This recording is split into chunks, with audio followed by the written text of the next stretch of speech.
సాధారణంగా ఈత నేర్చుకునే కొత్తలో ఉండే ఒక టార్గెట్ ఏమిటంటే ఆ కాలువలో దిగి యువతల నుండి అవతలకి వెళ్ళాలి, అది టార్గెట్. కాబట్టి యువతల నుంచి అవతలకి వెళ్ళాలి అని టార్గెట్ పెట్టుకుంటాం, కానీ అదేమిటో మధ్యలోకి వెళ్ళేసరికి ఏమైద్దో ఏమో కానీ మళ్ళీ వెనక్కి వచ్చేసేవాళ్ళం. ఎన్నిసార్లు ప్రయత్నం చేసినా సగం దాకా వెళ్ళి వెనక్కి వచ్చేసేవాళ్ళం. మరి సగం దాకా వెళ్ళి మళ్ళీ సగం దాకా వెనక్కి ఈదుకుంటూ వచ్చిన వాడిని ఆ వెనక్కి సగం రావడం కంటే ఇంకొక సగం ముందుకు వెళ్ళిపోతే అవతలకి వెళ్ళిపోతాను కదా అని నీకు అనిపించినా సరే ఏం చాలలేదు, ధైర్యం చాలు. అనగా నువ్వు అనుకున్న గురికి గమ్యానికి చేరుకోవాలని నీకేం కావాలి?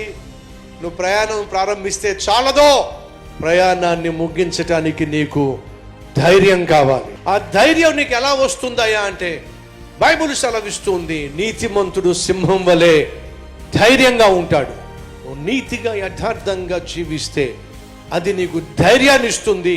ఆ ధైర్యమే దరికి చేరుస్తుంది. నీ జీవితంలో పనులు ప్రారంభిస్తున్నావు కానీ, నీ జీవితంలో ప్రయత్నాలు ప్రారంభిస్తున్నావు కానీ చేరుకోవలసిన గమ్యానికి చేరుకోలేకపోవడానికి, సాధించాల్సింది నువ్వు సాధించకపోవడానికి, అందుకోవలసిన ప్రతిఫలాన్ని అందుకోలేకపోవడానికి ఎందుకు నీ ధైర్యము సరిపోవటం లేదంటే వినో, నీలో ఎక్కడో నువ్వు పొరపాటు చేస్తున్నావు. చేరుకోవాలనుకున్న గమ్యానికి చేరుకునే ప్రయాణంలో ఎక్కడో నువ్వు తప్పుటడుగులు వేస్తున్నావు. కాబట్టి నువ్వు చేసి ఆ తప్పు ఏం చేస్తుందయ్యా అంటే నీకు ధైర్యం లేకుండా చేస్తుంది.